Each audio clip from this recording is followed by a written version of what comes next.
Hey guys, Bad Avenger. First of all, I want to wish all you fathers out there happy Father's Day. Right now it's nighttime, and I had a great Father's Day today. Uh, got to do a lot of things. Uh, in the course of the day, family took me out, and treated me to dinner. Meantime, I got a chance to go to one of a comic book shop because they had a sale on their back issue bins, long boxes, whatever. Um, but let's get on with the haul. And I hope all of y'all fathers out there had a great, great Father's Day. This Immortal Hulk, number 19. I'm really at a loss for words with this book. It's about the creepiest thing ever, as far as with the Incredible Hulk, in a long time. This book is going in a direction that it's never been before.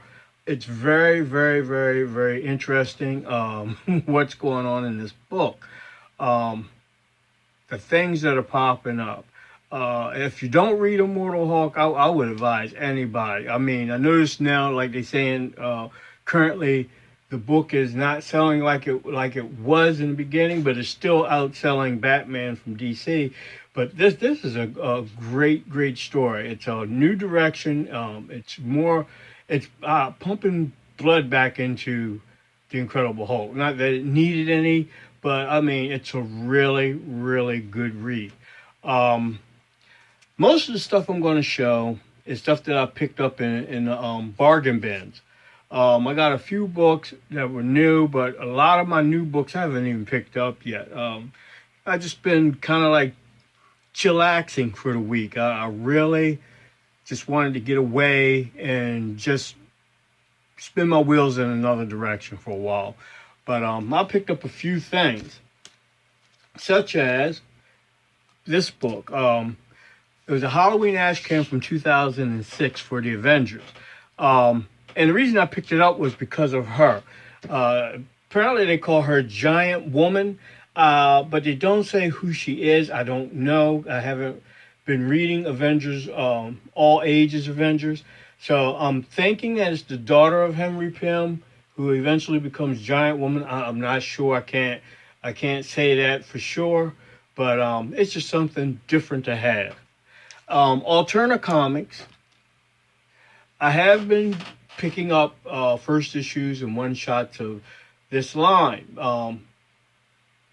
It may or may not become a line that's going to be valuable one day, like or recognized. But as you can see, what's going on with Atlas for right now, and right now Atlas is on a heyday, and those books were in the dollar bins.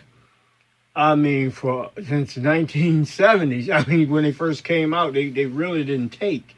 Now, because of a movie company is interested in them and took ownership of them, the books are becoming hot. I've always been a Captain Carrot fan, but I've only bought like sporadic books back in the day when it was out, like first issue and the second issue. I picked this one up because I do remember this book where it's like the Oz Wonderland War trilogy. This is part one of that. It's a three-part series, but they only had the first part, and it was in great shape, so I had to pick it up.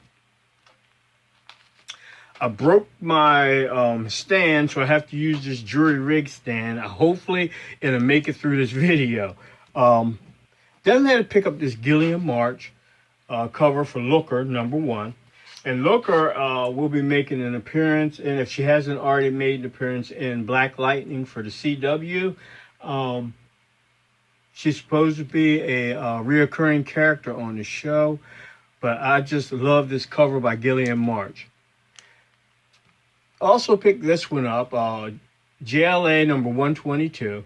And the reason I picked this up for the early Mike Grell art. This was back in Mike Grell's heyday when he was really on top of his game. And I think at this time he was finished with Legion of Superheroes. I may be wrong, but he was doing other things. He did a few Batman issues. He did a lot of backup issues in Action Comics with Aquaman and Atom.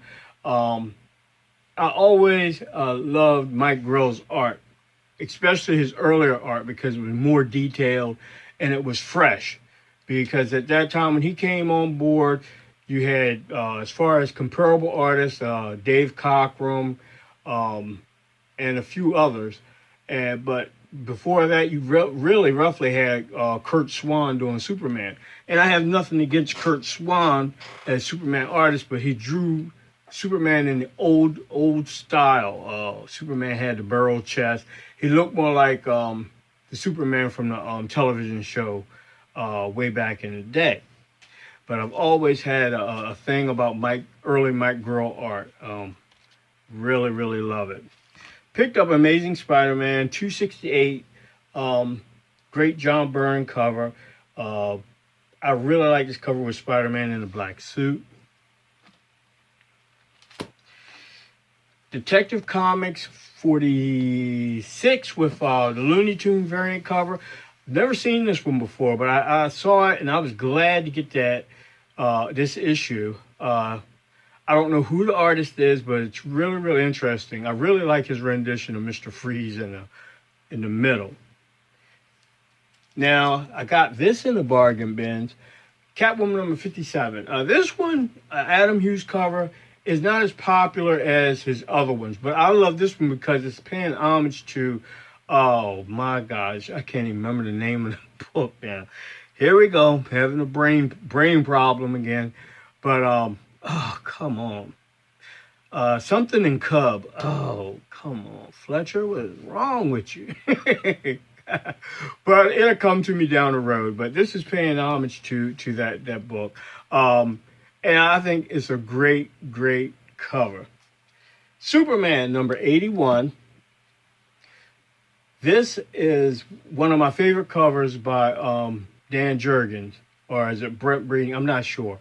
But it's a newsstand copy, and this is when Superman apparently came back from the dead after he got the whooping by Doomsday.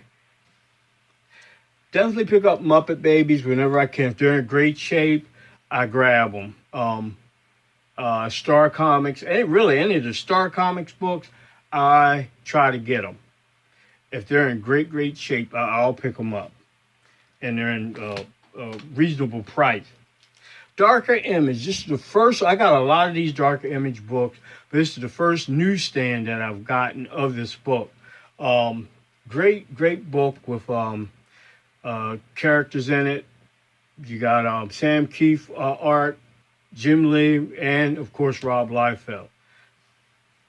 Now, as far as the new books, B covers, I picked up Deceased number 2 with the Superman cover. Very, very great Matina cover. I really like this cover. I had to pick up the Jenny Frison cover for Wonder Woman number 72. And definitely had to pick up the Art Germ Catwoman issue for number 12. And I saw this first on other people's videos, but I'm telling you, to look at this one in person, it's beautiful. I mean, it's a beautiful rendered piece of art. Really, really nice. Now today, after I got out of church, I went to one of my comic book shops that had a sale where all the dollar books were roughly 35 cents a piece. And I had time to go and fiddle-faddle at the comic book shop for roughly maybe an hour and a half before it was time to go out to dinner. So I picked this one up. This was one of the books I had back in the day, but my copy had gotten really, really beat up. And this is Fantastic Four number 233. I always love this cover of John Byrne's rendition of the Human Torch. I mean, the color of the cover and the way he drew the Human Torch, I mean, perfect. John Byrne's Fantastic Four run is classic. And I can compare that to the Stan Lee Kirby run because he modeled, most of his stuff is really modeled after the original runs. But he puts his own spin on them and on the characters. Instead of trying to drastically change things, he learned from what they did and adapted it to make his own rendition of them. That's why it seemed like every book that he touched, he turned it to gold, be it Fantastic Four, be it Namor, be it Alpha Flight, whatever he did, Superman, he just had a knack and a love for the comic books that you knew that he was going to give you something really good. And this cover is, I mean, it's one of the best Human Torches in my book. As far as being non-painted, just a regular comic book drawing. I love this book.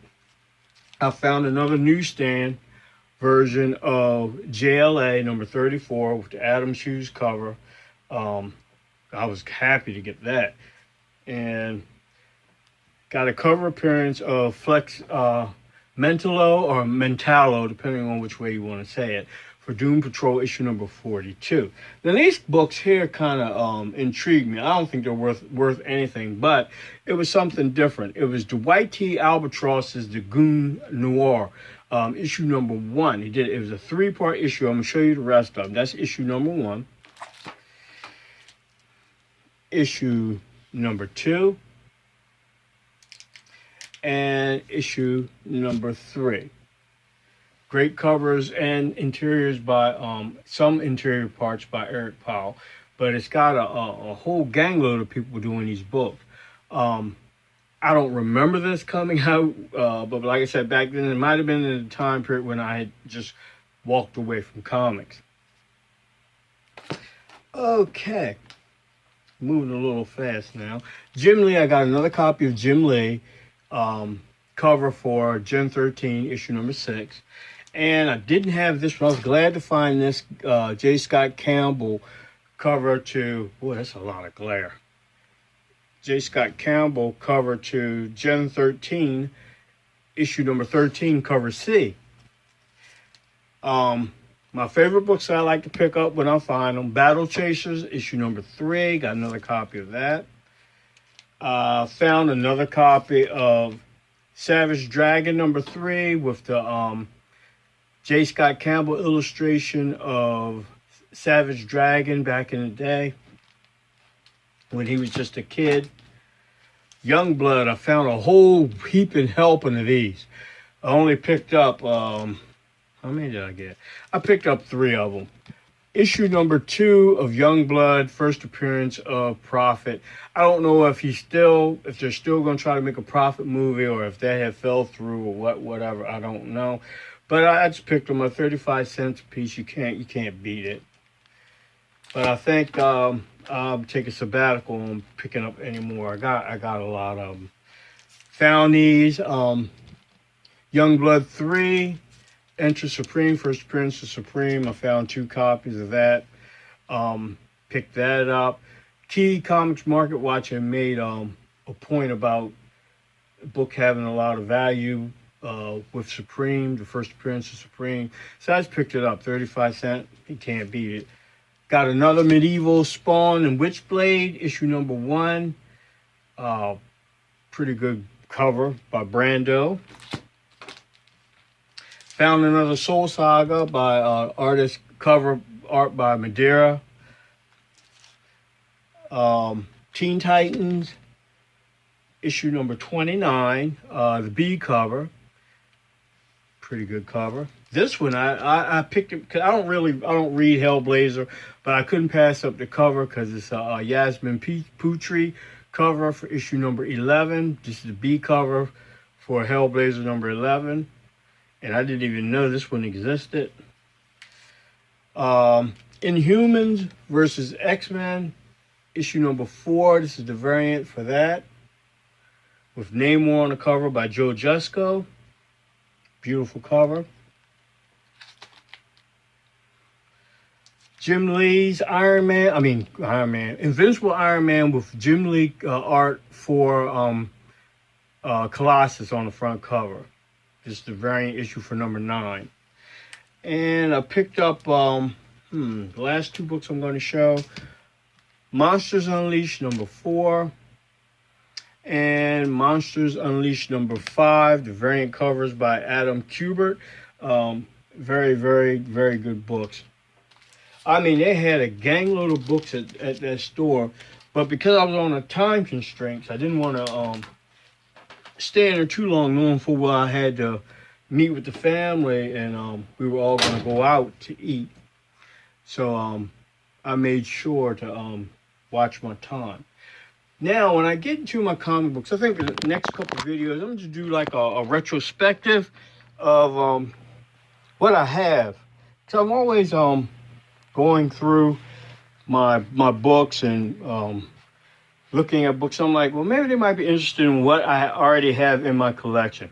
Like this file here, top is here is nothing but previews and freebie books. These are the miscellaneous dollar bin books that I bought in these files here. And I'll open it up and show you how it looks in here. Let me say Justice Broads by cover with Adam Hughes. You know, these are all the books that I bought out of the dollar bin. These are, in this file cabinet, are my price variant,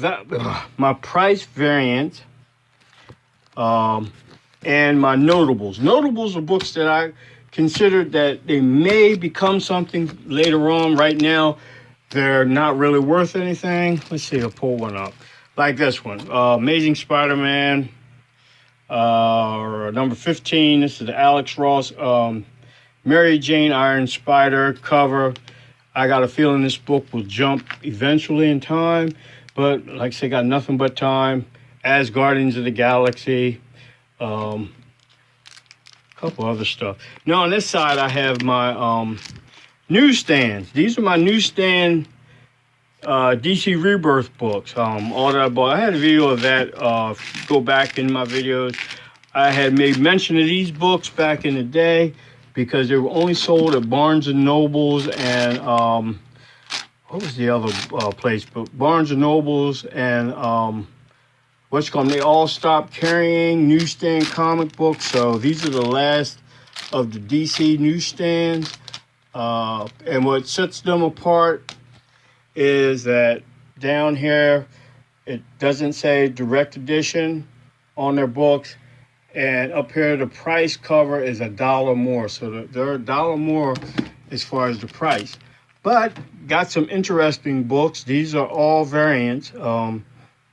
Batman number 24, I got quite a few of them in mint. And like I was saying way back when I was trying to get everybody to notice these, that when they're gone because they don't show up in back issue bins because they get sent back to the distributor and they get destroyed, pulped, or whatever. They're not like comic book shops where they're stuck with them, so they put them in their back issue bins. Those books were sent back to the distributor. So if you didn't get them, you didn't get them. And you have to get them on eBay or whatever. And these are more notable books. Let's see what I got in here. A lot of Battle of the Planets. These are the Adam Hughes Catwoman books that should, in my opinion, be worth more than what they are. But for right now, you can get them. You can get Catwoman Adam Hughes books pretty much on the cheap. They're very beautiful books. And I'm gonna cut this video short. I don't know why I'm showing all this stuff. Cause I said I was gonna do a room tour, but I haven't got to it. My room is still a mess. Now this file cabinet are more or less the books that I have a little more value to, that I keep in this file cabinet. Let me back up and show you. It holds 4 rows deep of roughly a short box and a quarter length each one. So 1, 2, 3, 4, 5. 5 times 4, so it's really 20 long boxes plus per file cab, per this whole file cabinet. And let me see what I got in here. Do a quick flip through. Got some Harley Quinns in here. The Image 2005 book I showed earlier. JLA number 1, first annual, number 2, first appearance of Vibe and Gypsy. What else I got in here? Marvel Point Ones, first appearance of Ms. Marvel, got quite a few of them. Some of my favorite Doctor Who, first appearance. Last issue of Marvel Team Up. Marvel Team Up 141, got a couple of them.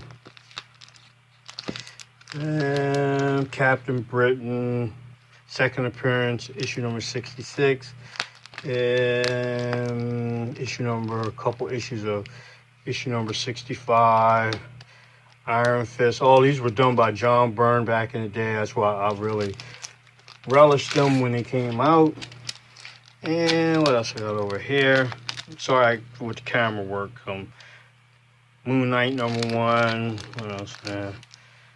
Naomi #2. Naomi #1s. Got about 5 of them.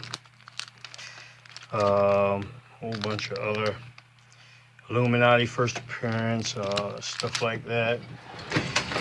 Oh.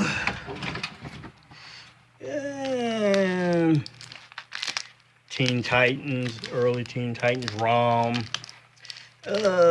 Spawn, got some Spawn issues. Spider-Man Amazing Friends. Star Wars Boba Fett. Some Superman stuff. And down in the very last one, while I'm doing this, should be cutting this video. A lot of Thanos #13. X-Men, early X-Men books in here. Oh, Wolverine. More X-Men stuff. Yeah, y'all get the picture. Young Avengers, I got all of them in here too. Zatanna. All in here. A couple of copies of those. And you jump over here. These are all B covers till you get to the very bottom. All of these are my B covers that I've been collecting from DC back in the day. And see, there's 2 rows of these. These are long boxes worth. Middleton Aquaman. More Middleton Aquaman. Ooh, excuse me. Batgirl stuff. Jump over here. The Batman Who Laughs. That's just the gist of it. I'll probably start doing that maybe next week, off and on. Up top here, all these are newsstands. Newsstand books here, newsstand books there. When you zoom around here, you got whole bunch of rigmarole. Like I said, my room is not complete at all. My movies and stuff, I'm gonna stop showing. My room is a wreck. It's really a mess. Long boxes down there that got to be put away. So that's basically it, guys. Like I said, I'm gonna start showing more of my older stuff that I got, and showing you what I have collected throughout the years. And I got my other room that's upstairs. That's got another one of these cabinets and a bunch of more short boxes up there, but I'm not going through all that. And that's basically it, guys. Like I said before, y'all guys, y'all fathers, have a happy Father's Day. And I'll see y'all guys later. This is Bad Avenger, and I am out.